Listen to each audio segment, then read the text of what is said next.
Hello everyone, আসসালামু আলাইকুম। আমি মুজিফুর রহমান, আপনাদের সবাইকে স্বাগত জানাচ্ছি আজকে নতুন লেকচার ভিডিওতে। আজকে আমরা দেখব অপারেটিং সিস্টেমে চ্যাপ্টার 3 অর্থাৎ প্রসেস যে চ্যাপ্টারটা সেইটা। তো প্রথমে জেনে নিই প্রসেসটা কী। যে process is an instance of a program running in a computer. অর্থাৎ প্রসেসটা কি, একটা প্রোগ্রামকে রান করতে যেই কাজগুলো করতে হয় সেগুলোই হচ্ছে প্রসেসের মধ্যে হয়, মানে এক্সিকিউট করতে যে কাজগুলো হয় সেটা মেনলি।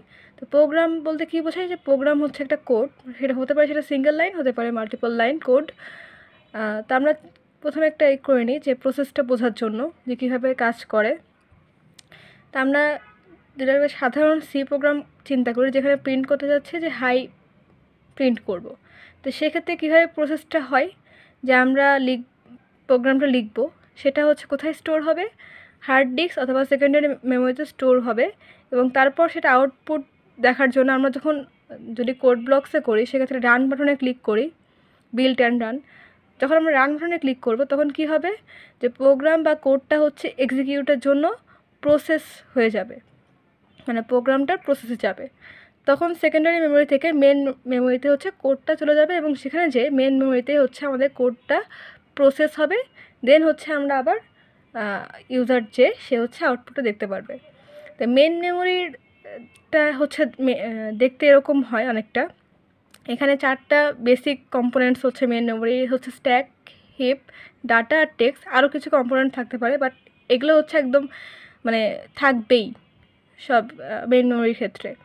তো এখানে যদি স্ট্যাকের প্রায়োরিটি বেশি থাকে সেক্ষেত্রে স্ট্যাকটা হচ্ছে আগে এক্সিকিউট হবে।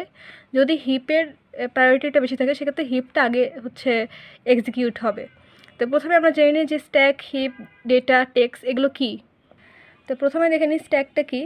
The stack is a segment of memory that stores temporary data storage created by method or function. আমরা যে একটা মেথড বা ফাংশন ক্রিয়েট করব সেটার মাধ্যমে স্ট্যাকটা কী করবে, মেমোরির একটা সেগমেন্ট, অর্থাৎ সেগমেন্ট মানে হচ্ছে মেমোরির একটা নির্দিষ্ট এরিয়া, সেখানে হচ্ছে টেম্পোরারি ডাটা স্টোরেজ হিসেবে স্টোর করবে। হিপটা কী করবে, heaps are memory areas allocated to each program, this is dynamically allocated memory. অর্থাৎ হিপটা হচ্ছে মেমোরি এরিয়াতে অ্যালোকেট করবে প্রতিটা প্রোগ্রামের ক্ষেত্রে, তবে সেটা হচ্ছে ডাইনামিক্যালি অ্যালোকেট হতে পারে। যেমন যদি আমরা কোনো একটা প্রোগ্রামে ম্যালোক ইউজ করি সেক্ষেত্রে হচ্ছে হিপের প্রায়োরিটিটা বেশি হয়, তখন হিপটা আগে কাজ করে। যেমনটা হচ্ছে একটু আগে এখানে বললাম যে এখানে যদি আমরা ম্যালোক ইউজ করি সেক্ষেত্রে হিপের প্রায়োরিটি বেশি, দেন স্ট্যাকটা আমাদের পরে এক্সিকিউট হবে, আগে হিপটা হচ্ছে এক্সিকিউট হবে, এরকম। এটা হচ্ছে ডাইনামিক্যাল অ্যালোকেটেড মেমোরি। এই জন্য ডাটাটা কি, যে the section contains the global and static variables. Global and static variables কি, সেটা আমরা যারা সি প্রোগ্রামস জানি সেটা সবাই জানি আমরা, যে স্ট্যাটিক আর গ্লোবাল ভ্যারিয়েবলস কি। টেক্সটটা কি, this includes the current activity response by the value of program counter and the contents of processor register. অর্থাৎ টেক্সটের কাজটা হচ্ছে কারেন্ট যেই অ্যাক্টিভিটি সেটা হচ্ছে প্রোগ্রাম কাউন্টার এবং প্রসেসর রেজিস্টারের মধ্যে কন্টেন্ট করা, টেক্সটের কাজ হচ্ছে সেটা। দেন এই কাজগুলো এক্সিকিউট হওয়ার পরে হচ্ছে আমরা আবার সেটা হচ্ছে আউটপুট দেখতে পারি। এটাই হচ্ছে মেইন। এখন আমরা দেখব যে প্রসেস স্টেট ট্রানজিশন। তো আমাদের এখানে বিভিন্ন হচ্ছে স্টেটস আছে। তো স্টেটসটা কি, যে একটা প্রসেস টার্মিনেটেড হওয়া পর্যন্ত যেসব প্রসেস কাজ করে সেগুলোই হচ্ছে স্টেট। যেমন এখানে নিউ স্টেট থেকে রেডি স্টেট, রানিং স্টেট থেকে টার্মিনেট স্টেটে যাচ্ছে, এগুলো হচ্ছে একটা স্টেট। তো প্রথমে জেনে নিই যে new, ready, running, terminated, wait, এই স্টেটগুলোর হচ্ছে আসলে কী কাজ। তো নিউ স্টেটের কাজ হচ্ছে একটা প্রসেস মাত্র ক্রিয়েট হয়েছে, যেমন এখানে একটা প্রসেস ক্রিয়েট হয়ে সেটা কিন্তু রেডি স্টেটে যাবে, দেন সেখান থেকে রানিং স্টেটে যেয়ে এক্সিকিউট হবে এবং টার্মিনেটেড হয়ে যাবে। আচ্ছা, এরপর কি রেডি স্টেট। রেডি স্টেট যে একটা প্রসেস যে ক্রিয়েট হলো সেটা রেডি স্টেট বা রেডি কিউ স্টেট। রেডি স্টেটের একটা নাম হচ্ছে রেডি কিউ স্টেট। এ যে ওয়েট করবে এক্সিকিউশনের জন্য, মানে এখানে এসে ওয়েট করবে এক্সিকিউশন হওয়ার জন্য। রানিং স্টেটটাই মূলত এক্সিকিউশনের কাজটা করে, এখানে হচ্ছে এক্সিকিউশন হওয়ার জন্য ওয়েট করছে। রানিং স্টেটটাকে, রানিং স্টেট হচ্ছে প্রসেসর এখানে এসে রিড থেকে রানিং স্টেটে এক্সিকিউট করবে। এটা আমরা এই এই ছবিটা থেকে বুঝবো। তো এখানে হচ্ছে ওয়েট করছে যে P1 P2 P3, এখানে হচ্ছে রানিং স্টেট এসে P1টা এক্সিকিউট হচ্ছে, এটাই বোঝাচ্ছে যে রেডি স্টেট থেকে এসে রানিং স্টেটে যেই ইয়েটা ছিল সেটা হচ্ছে এক্সিকিউট হবে। আর টার্মিনেট স্টেটটা হচ্ছে যে একটা প্রসেস যদি এক্সিকিউশনের শেষ হয়ে থাকে তাহলে টার্মিনেট হয়ে যাবে। অর্থাৎ এখানে যদি রিড থেকে রানিং স্টেটে আসলো, এক্সিকিউট হলো, দেন সেটা যদি টার্মিনেটেড হয়ে যায় তাহলে সেক্ষেত্রে প্রসেসটা শেষ, অর্থাৎ টার্মিনেটেড হয়ে যাবে। আর ওয়েট স্টেটটা হচ্ছে, যেখানে ওয়েট স্টেট ছিল, ওয়েট স্টেটটা হচ্ছে যে রানিং স্টেট থেকে একটা প্রসেস এক্সিকিউশন অবস্থায় আছে, তখন যদি অন্য কোনো আইও রিকোয়েস্ট আসে তখন তাকে ওয়েট স্টেটে যেতে হবে। তো এটা আমরা পুরোপুরি ক্লিয়ার না, তাই না? এই ছবিটা দেখলে আমরা পুরোপুরি ক্লিয়ার হব আশা করা যায়। তো এখানে হচ্ছে আমাদের বিভিন্ন প্রসেস আছে। আমরা একটা প্রসেস চিন্তা করি প্রথমে, একদম বোঝার সুবিধার জন্য, যে একটা নতুন প্রসেস আসলো, নিউ প্রসেস আসলো, এখান থেকে সে রেডি স্টেটে যেয়ে ওয়েট করবে এক্সিকিউট হওয়ার জন্য। কোথায় যেয়ে? রানিং স্টেটে এক্সিকিউট হওয়ার জন্য ওয়েট করবে। তাহলে এখানে কী কী আছে? P1 P2 P3 ধরে আমরা, এগুলো হচ্ছে বিভিন্ন প্রসেস, এগুলো হচ্ছে রেডি স্টেট বা রেডি কিউতে ওয়েট করছে এক্সিকিউট হওয়ার জন্য। তো ধরি আমাদের প্রথমে হচ্ছে P1 রানিং স্টেটে গেছে, এটা এক্সিকিউট হচ্ছে। এই সময় ইউজার হচ্ছে আর একটা নতুন আইও রিকোয়েস্ট, অর্থাৎ ইনপুট আউটপুট রিকোয়েস্ট, যেটা ধরো একটা কিবোর্ড থেকে কোনো একটা কাজ সে হচ্ছে করছে, যে আমাকে হচ্ছে এই কাজটা আগে করে দিতে হবে, যে ইউজার যে এটা করলো সেটা আগে করতে হয়, P1-এর কাজটা হচ্ছে পরে যাতে এক্সিকিউট হয়, যাতে ইউজার যেই কারেন্ট যেই রিকোয়েস্ট পাঠাচ্ছে সেটা আগে এক্সিকিউট করতে হবে। সেক্ষেত্রে কী করবে? P1 কি সঙ্গে সঙ্গে অফ হয়ে যাবে? না, P1টা হচ্ছে তখন কী করবে? ওয়েট স্টেটে যেয়ে ওয়েট করবে। দেন আইও যে রিকোয়েস্টটা ইউজার পাঠাইছে সেটা হচ্ছে এক্সিকিউট হবে, হয়ে সেটা টার্মিনেটেড হয়ে যাবে। এখন আবার P1 কি হচ্ছে? ওয়েট স্টেট থেকে রেডি স্টেটে যেয়ে আবার রানিং স্টেটে যেয়ে সে হচ্ছে টার্মিনেট হওয়ার চেষ্টা করবে। সেক্ষেত্রে আবার দেখা যাচ্ছে কি ইউজার বললো যে আমার P1-এর থেকে P2-র প্রায়োরিটি বেশি, আমাকে P1 না P2 আগে হচ্ছে প্রিন্ট করে দেখাও, কম্পিউটারকে বললো। দেন যেহেতু প্রায়োরিটি বেশি, আমরা কি জানি, যখন আমরা চিন্তা করি হবে যে একজন সাধারণ মানুষের থেকে একজন ভিআইপির প্রায়োরিটি বেশি, মানে সে যখন যায় তখন অন্য সবাইকে একটু ওয়েট করতে হয়, হোল্ড করতে হয়, যাতে সে তার কাজটা পুরোপুরি করতে পারে বা সে চলে যেতে পারে। তো সেই জন্য কী করতে হবে? P1, আমরা ধরি P1 হচ্ছে সাধারণ মানুষ আর P2 হচ্ছে ভিআইপি। তো P1-কে তখন কী করতে হবে? যেহেতু P2 যাবে টার্মিনেট হওয়ার জন্য, তাহলে P1-কে কী করতে হবে? ওয়েট করতে হবে, ওয়েট স্টেটে এসে ওয়েট করবে। আর তখন P2টা হচ্ছে রানিং স্টেটে যে এক্সিকিউট হয়ে টার্মিনেট হয়ে যাবে। এটাই হচ্ছে মূলত কনসেপ্ট প্রসেস স্টেট ট্রানজ্যাকশনের। নিউ স্টেট থেকে রেডি স্টেটে কী হচ্ছে? যে একটা প্রসেস ক্রিয়েট হলো, রেডি স্টেট থেকে রানিং স্টেটে হচ্ছে কীভাবে যাচ্ছে? শিডিউল আকারে যাচ্ছে। যেমন P1 গেছে, কিন্তু আবার P1 যাওয়ার পরে কী দেখছি? প্রায়োরিটি বেশি P2, সেই জন্য আবার কী হচ্ছে? P1টা ওয়েট স্টেটে যেয়ে P2 যাচ্ছে, মানে একটা শিডিউল মেনটেন করে যাচ্ছে, সেই জন্য এটা হচ্ছে শিডিউল বোঝাচ্ছে। আর এখানে আমরা দেখতে হচ্ছে long term scheduler, short term scheduler. তো এটা আমরা জানার আগে জেনে নিই যে টাইপস অফ শিডিউলার হচ্ছে 3 ধরনের: long term scheduler, mid term scheduler আর শর্ট টার্ম শিডিউলার। তো লং টার্ম শিডিউলারটা কি? এখান থেকে কেন লং টার্ম শিডিউলারটা হচ্ছে, কারণ আমরা এখানে একটা প্রসেস দিয়ে চিন্তা করছি, এখানে কিন্তু মাল্টিপল প্রসেস থাকতে পারে, তখন সেক্ষেত্রে কিন্তু অনেক বেশি টাইম লাগবে, সেই জন্য হচ্ছে লং টার্ম শিডিউলার।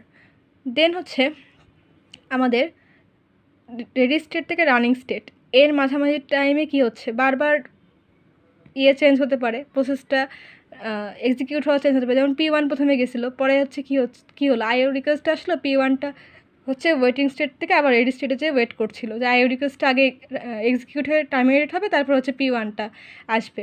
তাহলে আমাদের কী হলো? আইও রিকোয়েস্টটা হচ্ছে রানিং স্টেটে এসে এক্সিকিউটেড টার্মিনেট হওয়ার পরে ওয়েট স্টেট থেকে P1টা আবার রেডি স্টেটে যেয়ে রানিং স্টেটে যে এক্সিকিউট হচ্ছিল, ওই টাইমে আবার কী হলো? যে ইউজার বললো P2-র প্রায়োরিটি P1-এর থেকে বেশি, আমাকে P2টা প্রিন্ট করে দেখাও। এই যে বারবার যে সুইচ হচ্ছে এই জায়গাটার মধ্যে বিভিন্ন প্রসেসটা, সেটাই হচ্ছে শর্ট টার্ম শিডিউলার, কারণ শর্ট হচ্ছে এটা সুইচ হতে পারে সেক্ষেত্রে। আর ওয়েটিং স্টেট যেটা সেটা হচ্ছে মিড টার্ম শিডিউলার, কারণ এখানে হচ্ছে যাই হোক না কেন এখানে হোল্ড করতে পারছে বা ওয়েট করতে পারছে, মানে মিডিল অবস্থানে থাকতে পারছে। মানে এইটা যখন আমরা ওয়েট স্টেটে পাঠালাম যখন P2 যাওয়ার জন্য বা আইও রিকোয়েস্ট আসার জন্য, সেক্ষেত্রে কিন্তু এখানে ওয়েট করছিল, এটা কিন্তু পুরোপুরি বাদ হয়ে যায়নি বা স্কিপ হয়ে যায়নি, ওটা কিন্তু ওয়েট করছিল যে আবার যেটা পরবর্তী টাইমে এক্সিকিউট হতে পারে সেই জন্য। তো নিউটা কি তা আমরা দেখে আসলাম। এখন আমরা দেখব হচ্ছে প্রিমটিভ আর নন প্রিমটিভ। নন প্রিমটিভ হচ্ছে যদি একটা প্রসেস একদম শুরু থেকে ক্রিয়েট করে কোনো জায়গায় হোল্ড বা ওয়েট না করে টার্মিনেটেড স্টেটে যায় তাহলে সেটা নন প্রিমটিভ। অর্থাৎ এই যে আমরা যেখানে দেখলাম যে এখানে new state, ready state, running state আর টার্মিনেটেড, যদি কোনো জায়গায় হোল্ড না করে P1টা এখানে এক্সিকিউট হয়ে যেত, যেমন P2টা হলো, P2 হচ্ছে এখান থেকে নিউভাবে ক্রিয়েট হয়ে আসছিলো, রেডি স্টেটে ওয়েট করছিল এক্সিকিউশনের জন্য, দেন রানিং স্টেটে যে এক্সিকিউট হয়ে টার্মিনেটেড হয়ে গেছে। আমরা যেটা বলছিলাম যে VIP যেইটা বলছিলাম সেইটা, এখানে কিন্তু কোনো জায়গায় P2কে হোল্ড করা লাগেনি, এটা হচ্ছে নন প্রিমটিভ। যদি কোনো জায়গায় হোল্ড করা না লাগে, সরাসরি ক্রিয়েট হয়ে টার্মিনেটেড হয়ে যায় স্টেপগুলো ফলো করে, তাহলে সেটা নন প্রিমটিভ। আদারওয়াইজ যদি হোল্ড করা লাগে, যেমন P1-এর ক্ষেত্রে হচ্ছে কী হচ্ছিলো, যখন আইও রিকোয়েস্ট আসছে তখন তাকে ওয়েটিং স্টেটে হোল্ড করা লাগছে বা ওয়েট করা লাগছে। আবার যখন P2 হচ্ছে আমাদের বলছি যে P2-র প্রায়োরিটি P1-এর তুলনায় বেশি, P2-কে টার্মিনেট করতে হবে বা এক্সিকিউট করতে হবে, সেক্ষেত্রে কিন্তু P1-কে আবারও ওয়েট স্টেটে এসে ওয়েট করা লাগছে, এটাই হচ্ছে প্রিমটিভ। মানে যদি ওয়েট করা না লাগে কোনো জায়গায়, ডিরেক্ট হচ্ছে টার্মিনেটেড হয়ে যায়, সেক্ষেত্রে নন প্রিমটিভ। আর যদি ওয়েট করা লাগে বা হোল্ড করা লাগে সেক্ষেত্রে সেটা হচ্ছে প্রিমটিভ। এখন আমরা দেখব প্রসেস কন্ট্রোল ব্লক অর্থাৎ PCB। এখানে কি হয় যে আমাদের প্রথমে জেনে নিই PCBটা কি, যে PCB হচ্ছে একটা প্রসেস এর ডিটেলকে স্টোর করে রাখে এক্সিকিউশনের সময়। অর্থাৎ আমাদের এই উদাহরণটাতে চিন্তা করি যে প্রথমে ধরি যে P1 হচ্ছে এক্সিকিউট হচ্ছিল, P1-এর টাইম কত সেকেন্ড, 5 সেকেন্ড। এটা 2 সেকেন্ড এক্সিকিউট হওয়ার পরে এটা হচ্ছে ওয়েটিং স্টেটে চলে গেছে, দেন বলা হয়েছে যে P2-র প্রায়োরিটি বেশি, P2-কে আগে হচ্ছে এক্সিকিউট করতে। কিন্তু এই যে P1 যে 5 সেকেন্ডের মধ্যে 2 সেকেন্ড এক্সিকিউট হলো, আর বাকি 3 সেকেন্ড এক্সিকিউট হলে তো এক্সিকিউট হয়ে যেত, এই 2 সেকেন্ডে সে কিছু না কিছু এক্সিকিউট করছেই।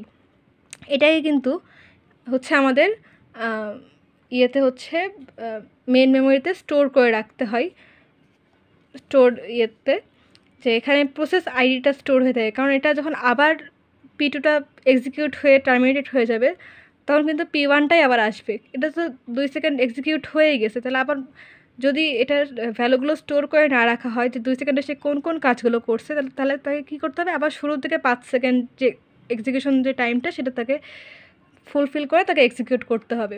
তা আগে থেকে যদি আমরা 2 সেকেন্ডে ইনফরমেশনটা স্টোর করে রাখি, তাহলে আমাদের P1 যখন পরবর্তী টাইমে আবার আসবে তখন এর এক্সিকিউশনের টাইমটা তো 3 সেকেন্ড হলেই তো 5 সেকেন্ডের যে এক্সিকিউশন P1-এর জন্য সেটা তো ফুলফিল হয়ে গেল।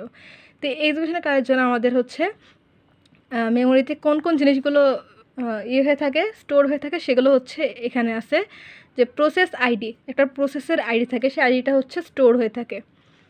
দেন হচ্ছে প্রসেস স্টেট, মানে P1 যে 2 সেকেন্ড হচ্ছে এক্সিকিউট হওয়ার পরে ওয়েটিং স্টেটে গেল, সে কোন অবস্থায় ছিল সেই স্টেটটা হচ্ছে এখানে স্টোর হয়ে থাকে। এরপর হচ্ছে প্রোগ্রাম কাউন্টার, অর্থাৎ প্রোগ্রামটা যে হলো 5 সেকেন্ডের মধ্যে 2 সেকেন্ড এক্সিকিউট হলো, সেটা হচ্ছে প্রোগ্রাম কাউন্টারে স্টোর হয়ে থাকবে। প্রায়োরিটি, P1-এর প্রায়োরিটিটা কেমন, মানে P2 তুলনায় কম বেশি বা P3 তুলনায় কম বেশি, সেটা হচ্ছে স্টোর করে রাখবে। রেজিস্টারে কী করবে, যে P1-এর যে ভ্যালুগুলো সেগুলো হচ্ছে রেজিস্টার হচ্ছে স্টোর করে রাখবে। যে P2 হচ্ছে তো আমাদের যেহেতু প্রায়োরিটি বেশি ছিল বলছিল ইউজার, সেজন্য P2 তো আমাদের হচ্ছে হয়ে গেছে, এক্সিকিউট হয়ে গেছে। তাহলে এখন P2-র পরে কে আসবে, P1, তারপর আসবে P3, এই যে একটা সিরিয়াল সেটা হচ্ছে রেজিস্টারে স্টোর হয়ে থাকে। এরপর হচ্ছে ফাইল লিস্ট, আমরা যখন P1-কে এক্সিকিউট করার জন্য সিপিইউতে নিয়েছিলাম, সেক্ষেত্রে এটা প্রোগ্রাম এক্সিকিউট হতে অনেকগুলো ফাইল হচ্ছে নিয়ে কাজ করে প্রসেসর, সেক্ষেত্রে ফাইল লিস্টটাও হচ্ছে এখানে স্টোর হয়ে থাকে। আইও ইনফরমেশন, অর্থাৎ ইনপুট আউটপুট ইনফরমেশন, মানে আমরা যখন P1-টাকে এক্সিকিউট করছিলাম তখন ইউজার কোনো ইনফরমেশন দিছিল কিনা, মানে ইনপুট বা আউটপুট কিছু করছিল কিনা সেইটা। আর প্রোটেকশন, যেমন P1-এর জন্য আমরা হচ্ছে এই প্রসেস কন্ট্রোল ব্লকটা হচ্ছে আমাদের হার্ড ডিস্কে সেভ হয়ে থাকবে। এটা যদি P2 বা P3 হচ্ছে ইউজ করতে পারে, এর ইনফরমেশানগুলো যদি দেখতে পারে, তাহলে তো আর জিনিসটা হলো না। তার তো একটা প্রোটেকশনের দরকার। মানে এই ইনফরমেশানগুলো P2 বা P3 কেন জানবে? এটা তো P1-এর ইনফরমেশন।